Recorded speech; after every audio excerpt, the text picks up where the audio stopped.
So recently I've been getting asked a lot of questions about my current setup. Whether it be cymbals, what type of kit I have, where I record. So in this video I wanted to go over all of that with you guys and share my gear and my room.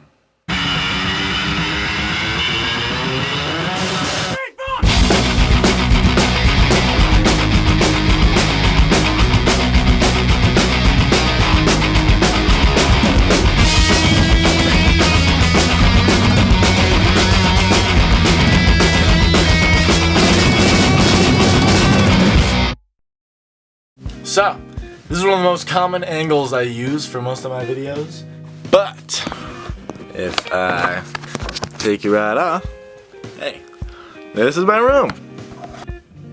Little may you know, this is actually my room. I live in here.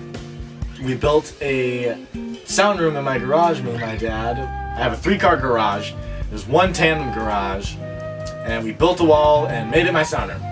So this is where I originally started playing drums, and now I built a bed in here, and this is where I live. So we're in my garage.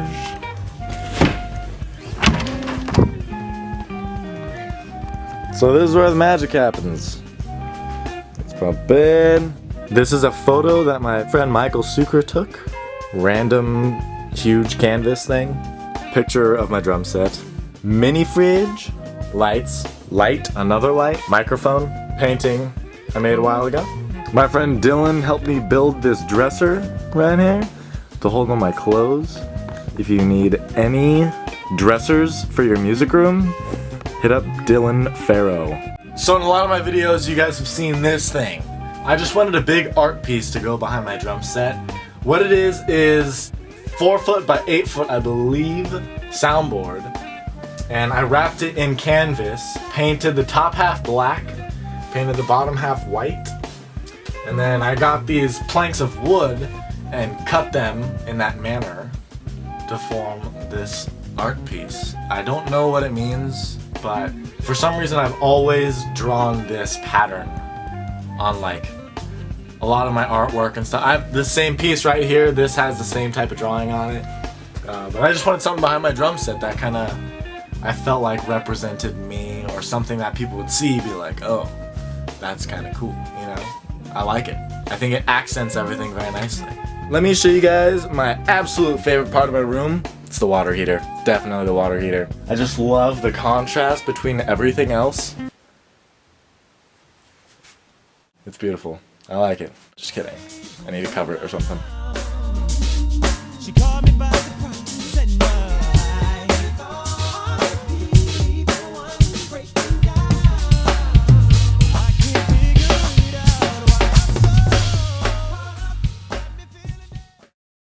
So, let's start with my drum set. It is my absolute pride and joy, and it is my most prized possession, and I call it my girlfriend. I play a DW Collector Series Maple. It's olive ash burl veneer with satin lacquer, just chrome hardware. The sizes are 10 by 8, 12 by 9, 16 by 14, and an 18 by 22 kick drum. Pretty standard sizes. As for my snare, I'm using the custom built snare that I made. There's a video of it on my channel as well. It's a 13 by 6.5. Next we'll move on to cymbals. I have a mix of Meinl and Sabian cymbals. So we'll start over here on my left side. For my hats, I am playing Meinl Byzance 16-inch extra dry medium thin hi-hats.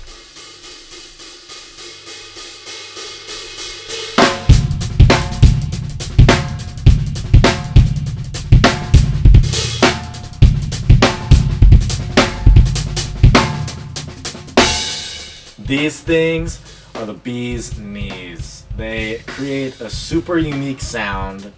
They don't cut through, but it's like just enough. They're awesome, and I love them. Next over here is an 18-inch medium thin crash Byzance. It's just a perfect good sounding crash. Like that's the crash I use if I want a standard like sampled crash sound. Right over here I have a 10-inch Hhx Evolution Splash by Sabian. That is just a flat out good splash. Yeah, it's a splash. I mean, yeah. Over here on my right side I have a Byzance 20-inch extra thin hammered crash, aka Thunder Butter. Mike Johnston uses it. A lot of vinyl artists actually use this crash, and it's perfect for that like big ending, for that huge fill, you know?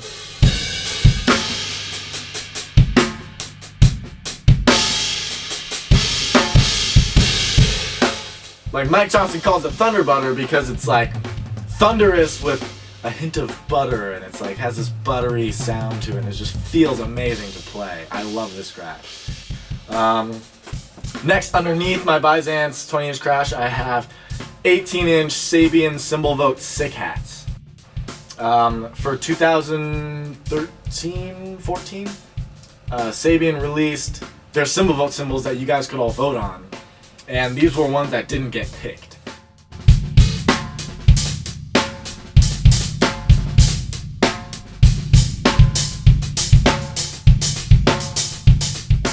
What inspired me to get these actually was I saw Chris Dave play at the Drum Off, and then that made me start following Chris Dave, and he has these 18-inch hi-hats on his right hand side, and it's just so cool.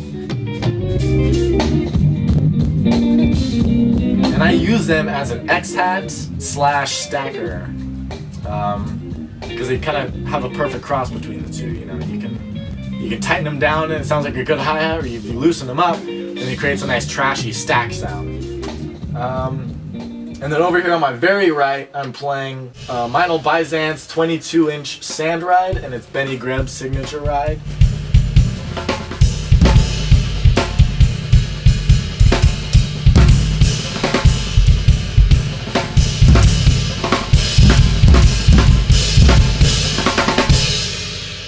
I just love it. An amazing characteristic of cleanliness, trashiness, and whatever you would want in a ride. I absolutely love this. This is the first vinyl cymbal I ever got, and it got me absolutely hooked. As for drum heads, I play Remo White Suede Emperors on my toms. I'm trying out different types of heads. That's not the head that I always use. It's a trial and error thing. I'm trying to see what type of heads I like. So every time I get a new pair of heads, I get something different, and this is what I'm on. I love these, actually. They sound really good. On my snare, I just use a coated Ambassador. Very standard. On my kick drum, I'm using an Evans coated EMAD. I play DW 9000 pedals. I have a DW 9000 hi-hat stand. It's amazingly smooth. I have a LP Black Beauty cowbell over here that I sanded down for whatever reason. What else? Oh, mics! I'm using Sennheiser E604 mics for all the toms.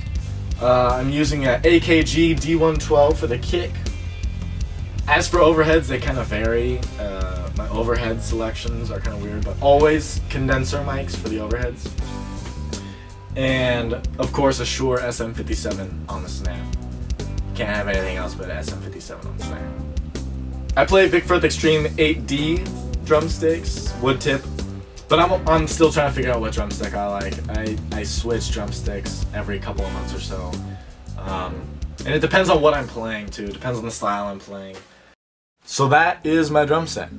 Next, we'll go into how the videos get done. I use a Canon 60D and a Canon 5D Mark III camera. The 60D is mine, the 5D is actually my dad's. My dad is a professional photographer, so he lets me use a lot of his camera equipment in hopes that I don't break it.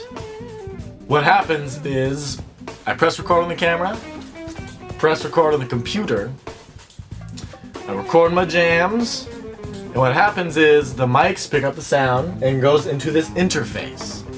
I use this Focusrite Scarlett 18i20, and it's a 8-track audio interface. And that is plugged directly into GarageBand. I don't use any fancy programs like Pro Tools or anything like that. And then once that's recorded, I mix it and then pull it off onto iTunes. And then from iTunes, I pull the track onto iMovie and I edit with iMovie. Same thing with the video. I pull off a video on the cameras, pull it on the iMovie, edit it up a bit, sync up the audio, and then post it to YouTube. And that's how it happens. That's the process. So there's not much to it. That's pretty much where I do all my videos. This is where I do all the recording, editing, sleeping, and practicing. I spend a lot of time in this room. Recently I hit 1,000 subscribers on YouTube, and to me that's just insane. It's weird for me to think that people actually enjoy watching my videos, and I've been getting nothing but great feedback lately, and it's awesome. So I'm gonna try my best to keep on keeping on and making more videos, learn how to get better on drums, because that's what it's all about. So that is my room. I feel like this is like MTV Cribs. You see my room, you see my kit, you see my mics, you see my cymbals, you see my dresser. Now get out.